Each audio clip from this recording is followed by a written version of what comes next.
Bihar SSC का statistical officer के लिए ऑनलाइन स्टार्ट होना था 1 अप्रैल को, लेकिन लिंक जो है 1 तारीख को पूरे तरीके से बंद था। जैसा कि एसएससी करता आया है हमेशा, उसी तरीके से इस बार भी हुआ है कि कोई भी जो डेट होता है वो फिक्स डेट नहीं होता है। एसएससी का 1 तारीख का डेट था। फॉर्म जो स्टार्ट हुआ है 2 अप्रैल से, मॉर्निंग से डेट स्टार्ट हो गया। तकरीबन लगता है मॉर्निंग के 5 बजे 6 बजे से स्टार्ट हुआ है।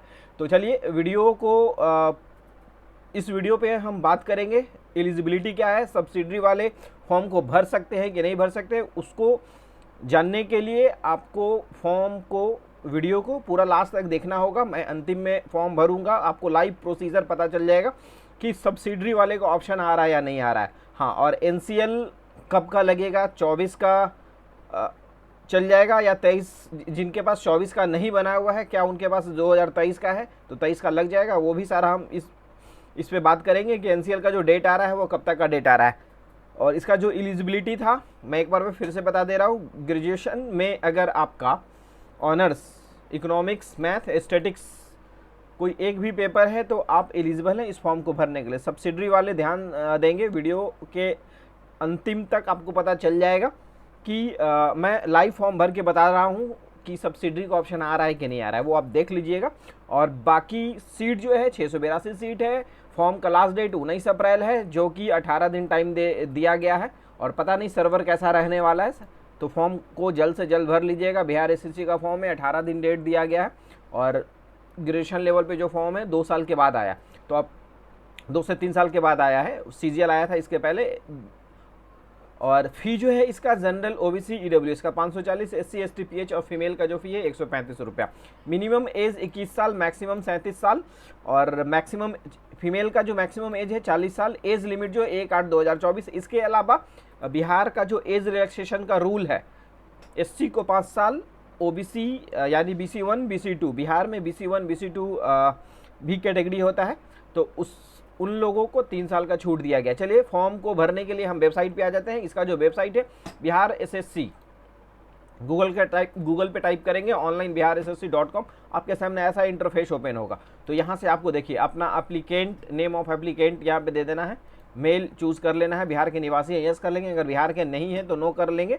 बिहार के अगर निवासी होंगे तो आपके पास रेसिडेंशियल प्रूफ होना चाहिए। और यहाँ से कैटेगरी का ऑप्शन है, कैटेगरी जो आप होंगे general, SC ST, EBC, BC2 और ईडब्ल्यूएस। अगर आप बिहार के निवासी हैं और आपको आपका कैटेगरी पता नहीं है तो आप गूगल पे टाइप करेंगे बिहार कास्ट लिस्ट, उसमें आप देख लेंगे अपना कास्ट का नाम आ जाएगा। उस कास्ट के अकॉर्डिंग BC1 और BC2 देख सकते हैं, क्योंकि बहुत सारे ऐसे स्टूडेंट हैं जो इस कॉलम में गलती कर देते हैं। तो कैटेगरी यहाँ आप ध्यान से रखिएगा। मैं अपना कैटेगरी यहाँ पे चूज़ कर ले रहा हूँ। यहाँ से कैटेगरी डालने के बाद आपका कास्ट आ जाता है, तो यहाँ पे अब मिस्टेक होने का चांसेस, कास्ट में गलती है, मतलब कम चांसेस है। और जैसे ही उसके बाद नीचे आते हैं, do you belong to non creamy layer. अगर आप एनसीएल में होंगे तो ये ऑटोमेटिकली ऑप्शन, आप जितने भी BC2 और EBC के स्टूडेंट हैं जिन्होंने अपना एनसीएल बनवा रखा है उनको ये कॉलम यस करना होगा। अगर नो कर देते हैं तो आपको जो कास्ट का बेनिफिट है वो नहीं मिलेगा, आप as a general student treat होंगे। हैंडीकैप होंगे तो यहाँ पे यस करेंगे, नहीं तो नो करेंगे। अगर यस होंगे तो यहाँ से फिर आगे नीचे डिटेल्स आपसे मांगा जाता है। और उसके बाद एक सर्विस इन डिफेंस होगा तो यस कर लेंगे। Have you worked under Bihar government after form NCC after 1 जनवरी 1963 के बाद वाले कोई स्टूडेंट ऐसे होंगे तो ये यस कर लेंगे। Worked as working as contract पे कोई एम्प्लॉय है तो यस कर लेंगे। यहाँ पे नो मैं कर ले रहा हूँ। Bihar government employee who has, कि आप बिहार सरकार के कर्मचारी हैं जिन्होंने कम से कम 3 साल नियमित एवं रेगुलर सेवा की है। अगर होंगे तो यस कर लेंगे, नहीं तो यहाँ पे नो भर के नो करना होगा। नंबर ऑफ अटेम्प्ट, बिहार सरकारी कर्मचारी के बाद प्रयासों की संख्या, यानी जॉब में आने के बाद आप कितना प्रयास लिए हैं वो अगर आप अपने अकॉर्डिंग देख लीजिएगा। होगा तो कर लीजिएगा, नहीं तो यहाँ पे नो कर लीजिएगा। देखिए यहाँ पे ऑप्शन, यहाँ पे जैसे ही कर्मचारी का यहाँ पे नो आना चाहिए था ना, इसको वो हो जाना चाहिए, हाइड हो जाना चाहिए था, लेकिन ये हाइड नहीं हुआ। चलिए सर्वर एरर है, वो हो सकता है 1-2 दिनों में सुधार हो जाएगा। यहाँ से मोबाइल नंबर दे देना है। मोबाइल नंबर और ईमेल आईडी वैसा देना है जो आपका कम से कम 2 साल तक वर्किंग में हो, नहीं तो इसका आईडी पासवर्ड जनरेट होता है, वो आपका आईडी पासवर्ड अगर गुम हो जाता है तो एडमिट कार्ड के टाइम आपको परेशानी हो सकता है। Mobile number, email ID, date of birth और यहाँ पे कैप्चा डाल के 7 कंटिन्यू पे क्लिक करना है। जो कि मैं अभी बात कर रहा था, यहाँ पे जो है आपको अब जॉब में थे या नहीं थे, फिर भी आपको यहाँ पे 0 का ऑप्शन जो है वो टिक आउट कर लेना है। ये सर्वर एरर है, जबकि यहाँ पे यस नो करने के बाद ये ऑप्शन ब्लैंक हो जाना चाहिए था। ये सर्वर प्रॉब्लम है, बाद में सुधार हो जाए, लेकिन अभी जो है 0 करना होगा तभी मेरा फॉर्म आगे जाएगा। उसके बाद सब कुछ भरने के बाद यहाँ से 7 कंटिन्यू पे क्लिक करना होगा। जैसे ही रजिस्ट्रेशन सक्सेस करते हैं, यहाँ पे आपका रजिस्ट्रेशन पासवर्ड जनरेट हो जाता है। इसको प्रिंट करके आप रख लीजिएगा। रजिस्ट्रेशन पासवर्ड से लॉगिन कर लेना है। जैसे ही लॉगिन करते हैं, आपको फिर से यहाँ पे father's name, mother's name, domicile निवास का इशू डेट और उसका सर्टिफिकेट नंबर, उसी तरह आपका जो निवास है वो कहाँ से बना हुआ, CO, RO, SDO, DM से। अगर आपका RO लेवल का भी है तो भी चल जाएगा, कोई इशू नहीं होने वाला। फिर यहाँ से कास्ट का नंबर देना है और उसका इशू डेट देना है। कास्ट सर्टिफिकेट का इशू ऑथोरिटी है RO, SDO, DM। RO का भी होगा तो भी चल जाएगा, क्योंकि ऑप्शन यहाँ पे आ रहा है। और अगर आपके पास NCL 2023 का भी है, अगर आपका 2024 का नहीं बन पाता है तो 2023 का NCL लगा के भर सकते हैं। बाद में आपको इसका जो है शपथ पत्र देना होता है काउंसलिंग के समय। तो इस चीज़ का ध्यान रखेंगे, कोशिश करेंगे नया बनवा लेंगे 1 अप्रैल 2024 के बाद का। अगर आपके पास है तो ठीक है, नहीं तो 2023 का अभी होगा तो भी चल जाएगा। बाद में आपको शपथ पत्र देना होता है। और उसके बाद जैसे ही नीचे आएंगे, हैंडीकैप अगर होंगे तो हैंडीकैप का ऑप्शन यहाँ पे फिल करना होता है। और उसके जस्ट नीचे आएंगे, फ्रीडम फाइटर होंगे तो यस कर लेंगे। उसके बाद फिर उसका डिटेल्स होगा। नेशनलिटी यहाँ से इंडियन, आधार कार्ड यस कर लेंगे। यहाँ से आधार कार्ड का नंबर देना होगा। आईडी प्रूफ में फिर से एक बार आधार कार्ड सेलेक्ट कर लेंगे, या आधार कार्ड के अलावा कुछ होगा पैन कार्ड तो वो भी आप सेलेक्ट कर सकते हैं। आइडेंटिफिकेशन मार्क, कट मार्क वगैरह कुछ होगा तो वो दे देंगे। हैव यू बीन डिबार्ड, यहाँ पे नो कर लेंगे, इसको नो ही रखिएगा किसी भी सूरत पे। और यहाँ पे आपको फुल एड्रेस अपना दे देना। उसके बाद सबमिट पे क्लिक करना है। सब कुछ फिल करने के बाद रेसिडेंशियल, NCL या कास्ट SC ST होंगे तो कास्ट सर्टिफिकेट का डिटेल्स, एड्रेस, आधार कार्ड का नंबर और एड्रेस इस तरह आपको दे देना है।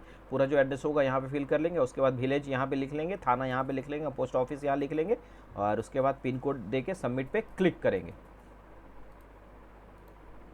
सबमिट पे क्लिक करने के बाद आपको यहाँ पे पेमेंट का ऑप्शन दिया जाता है। पेमेंट के पहले आपको फिर से डिटेल्स दिया जाता है। किसी तरह का कोई गड़बड़ होगा तो आप बैक जाके उसको सुधार सकते हैं। पेमेंट करने के बाद रजिस्ट्रेशन डिटेल्स आपका एडिट नहीं होगा, इस चीज़ का आप ध्यान रखेंगे। उसके बाद यहाँ से SBI के माध्यम से पेमेंट ऑप्शन मैं टिक आउट कर ले रहा हूँ, ओके कर रहा हूँ। उसके बाद देखिए पेमेंट आपको लाइव में UPI के माध्यम है और डेबिट कार्ड के माध्यम से पेमेंट हो रहा है। जैसे ही पेमेंट करते हैं, पेमेंट करने के बाद यहाँ पे ये online payment successfully proceed. In case आपका पेमेंट फंस जाता है तो 1 से 2 दिन वेट कर लीजिएगा, उसके बाद ऑटोमेटिकली अपडेट हो जाता है। पेमेंट स्लिप प्रिंट आउट करके अपने पास सुरक्षित रख लीजिएगा।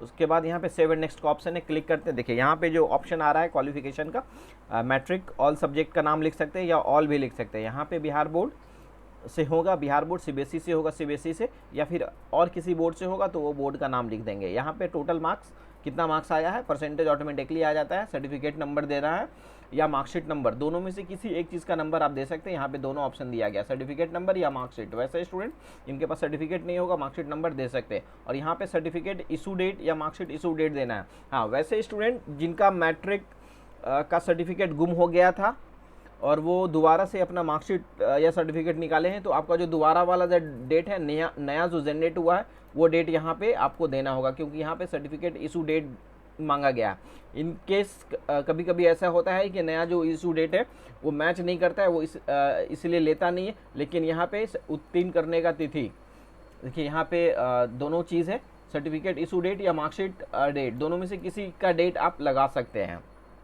नया सर्टिफिकेट होगा आपके पास, अगर नया सर्टिफिकेट जो आप निकालें नहीं लेगा तो पुराना वाला जो इशू डेट होगा, जो आपके सहपाठी होंगे या मित्र होंगे जो आपके स्कूल के होंगे या फिर उस ईयर में मैट्रिक जिन्होंने पास किया होगा, उससे आप अपना पास जो मैट्रिक का रिजल्ट जिस दिन आया था वो यहाँ पे इशू डेट दे देंगे, कोई परेशानी नहीं होगा। सब्जेक्ट इंटर में भी उसी तरह सब्जेक्ट बोर्ड टोटल मार्क्स कितना परसेंटेज आया था, certificate number, marksheet number, issue date दे देना। उसके बाद यहाँ से मेन मुद्दा ग्रेजुएशन पे BA सब्जेक्ट देखिए यहाँ आ गया। तो सब्जेक्ट इकोनॉमिक्स, मैथ, स्टैटिक्स, तीनों में से किसी भी स्ट्रीम से आपका ऑनर्स या सब्सिडरी पेपर है तो आप फॉर्म को भरने के लिए एलिजिबल है। तो यहाँ से मैंने इकोनॉमिक्स, मेरा सब्जेक्ट था ग्रेजुएशन में इकोनॉमिक्स, एक पेपर, मैं भी सब्सिडरी वाला ही स्टूडेंट हूँ, इसलिए हमको मौका मिल गया भरने का, तो मैं भर ले रहा हूँ। और यहाँ पे देखिए, यहाँ पे ऑप्शन सब्जेक्ट में इकोनॉमिक्स आ गया, और उसके बाद यहाँ पे ऑनर्स का जो सब्जेक्ट है वो आप यहाँ से लिख देंगे ऑनर्स क्या है, उसके बाद सब्सिडरी का, टोटल सब्सिडरी का ऑप्शन यहाँ पे दे दीजिएगा, सब्सिडरी सब्जेक्ट लिख के। जैसे बीए हिस्ट्री ऑनर्स है तो BA history HISTORY history honours लिख दिए, और सब्सिडरी तो ऊपर आपका सब्सिडरी सब्जेक्ट वो नहीं हो रहा है, यहाँ से हिस्ट्री ऑनर्स, और उसके बाद अपना सब्सिडरी का जो होगा इकोनॉमिक्स होगा, तो शॉर्ट में भी लिख सकते हैं, पूरा भी लिख सकते हैं, इकोनॉमिक्स, जियोग्राफी, ये 2 था हमारा, तो मैंने यहाँ पे लिख दिया। उसके बाद यहाँ से बोर्ड चूज़ कर लेना है, मतलब जिस यूनिवर्सिटी से किया, मैंने मगध यूनिवर्सिटी से किया है, तो यहाँ मगध यूनिवर्सिटी में शॉर्ट में भी लिख सकते हैं, पूरा भी लिख सकते हैं। उसके बाद टोटल मार्क्स जो आप देंगे सब्सिडरी के साथ, अगर आप दे रहे हैं, आपका सब्सिडरी के साथ पेपर है, तो आप 1500 वाला जो मार्क्स है वो दीजिएगा, क्योंकि सब्सिडरी भी आपका काउंट हो रहा है यहाँ पे। तो इस बात को ध्यान रखेंगे, जिनका ऑनर्स है वो 800 भी देंगे, जैसे इकोनॉमिक्स ऑनर्स है, मैथ ऑनर्स है, स्टैट्स ऑनर्स वाले, तो आप अगर 800 वाला भी मार्क्स देंगे तो चल जाएगा, लेकिन सब्सिडरी पेपर से आप फॉर्म भर रहे हैं तो आपको 1500 ही वाला देना होगा। यहाँ से यूनिवर्सिटी टोटल मार्क्स 1500 में जितना है वो यहाँ से परसेंटेज ऑटोमेटिकली आ जाएगा, मार्कशीट या सर्टिफिकेट नंबर, इशू डेट। उसके बाद do you have work experience होगा तो यस कर लेंगे, तो certificate number, experience certificate, issue date, work experience का पूरा डिटेल्स यहाँ से आपसे मांगा जाएगा, तो इसको मैं अभी फिलहाल नो कर ले रहा हूँ। एक बार फिर से मैं दिखा दे रहा हूँ, मैंने अपना जो ग्रेजुएशन का डिटेल है ऐसे फिल कीजिएगा, जो ऑनर्स होगा यहाँ पे वो यहाँ पे लिख दीजिएगा, सब्सिडी पेपर यहाँ लिख दीजिएगा। हिंदी इंग्लिश पेपर आपको लिखने का ज़रूरत नहीं, अगर मन होगा आपको लिख भी सकते हैं, छोड़ भी सकते हैं, कोई प्रॉब्लम नहीं होने वाला है। और यहाँ पे सब्जेक्ट आपका जो सब्सिडी में है वो यहाँ पे तो अनिवार्य ही है फिल करना। उसके बाद यहाँ से सबमिट पे क्लिक करेंगे, जैसे ही सबमिट पे क्लिक करेंगे, क्वालिफिकेशन डिटेल सेव करने के बाद यहाँ से फ़ोटो जो है वाइट बैकग्राउंड का फ़ोटो आप दे दीजिएगा, और हिंदी इंग्लिश साइन आपको अपलोड करना होगा। फ़ोटो साइन बिल्कुल स्पष्ट होना चाहिए, जैसे आपको दिख रहा होगा वैसे ही आपका फ़ोटो साइन आपका भी दिखना चाहिए, एकदम बिल्कुल स्पष्ट। उसके बाद सेव एंड नेक्स्ट पे क्लिक करेंगे, और यहाँ से आपको लाइव फ़ोटो अपलोड करना होगा।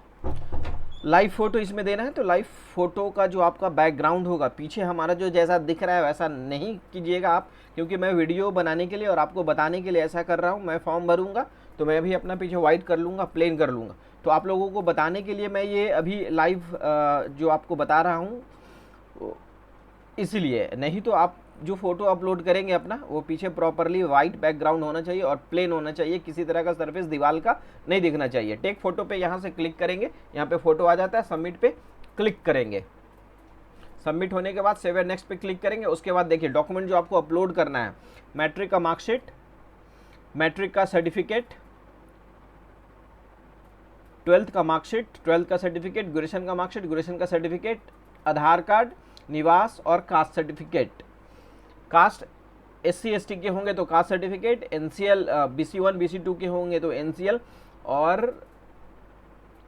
EWS होंगे तो EWS अपलोड करना है। तो फाइल का साइज़ जो होगा 50 KB से 1 MB तक, तो साइज़ का जो क्वालिटी होगा फाइल का वो काफ़ी अच्छा आपका अपलोड होने वाला है। चलिए मैं अपलोड करके आगे बताता हूँ। और बहुत सारे ऐसे स्टूडेंट होंगे जिनके पास ग्रेजुएशन का सर्टिफिकेट नहीं होगा, तो अगर सर्टिफिकेट नहीं है तो आप अपना प्रोविज़नल या मार्कशीट अपलोड कर सकते हैं, कोई इशू नहीं होने वाला है। एट ए टाइम काउंसलिंग के समय जब आपका नाम मेरिट में आ जाता है, डॉक्यूमेंट वेरिफिकेशन के समय आप अपना ओरिजिनल सर्टिफिकेट कॉलेज से निकलवा के जा सकते हैं, या फिर अभी निकलवा के भी फॉर्म को भर सकते हैं। इतना सारा डॉक्यूमेंट अपलोड करने के बाद यहाँ पे सबमिट पे क्लिक करेंगे। जैसे ही सबमिट पे क्लिक करते हैं, ये सारा डॉक्यूमेंट्स आप देख सकते हैं, जो भी आपने डॉक्यूमेंट अपलोड किया है री अपलोड करना होगा। यहाँ से अगर देखने के बाद आपको लग जाएगा कि कोई डॉक्यूमेंट मैंने गलती से अपलोड कर दिया, तो यहाँ से री अपलोड करके दोबारा से आपको अपलोड करने का मिल जाएगा। सब कुछ सही होगा तो यहाँ से फाइनल सबमिट पे आप क्लिक करेंगे। फाइनल सबमिट करने के बाद print payment slip, print application slip पे क्लिक करेंगे, आपका पूरा का पूरा एप्लीकेशन यहाँ से प्रिंट आउट हो जाता है। यही प्रोसीजर था फॉर्म भरने का, यही प्रोसीजर था फॉर्म भरने का। अगर आपको लगता है मैंने जो इन्फॉर्मेशन दिया या फिर कोई आपका सवाल हो, बिहार SSC BSO से रिलेटेड कोई सवाल हो जो कि मैंने इस वीडियो के दौरान नहीं बोल पाया, लाइव कैमरा, लाइव फ़ोटो जो आपको क्लिक करना है, आप इस बात का ध्यान रखिएगा, वाइट सरफेस दीजिएगा और फ़ोटो का जो क्वालिटी होना चाहिए लाइव फ़ोटो का वो बिल्कुल स्पष्ट होना चाहिए, रोशनी होना चाहिए, साफ दिखना चाहिए, और ये ध्यान रखिएगा। और बाकी एनसीएल निवास आपका 24 का होगा तो काफ़ी अच्छा है, दो निवास पहले का भी चल जाएगा। डिटेल्स मैंने बता ही दिया, किसी तरह का कोई प्रॉब्लम होता है फॉर्म भरने में आप हमको कमेंट कीजिए, मैं आपके सवालों का जवाब दूंगा। तो अभी के लिए इतना ही, मिलते हैं नेक्स्ट वीडियो में, तब तक के लिए धन्यवाद। जय हिंद, जय भारत।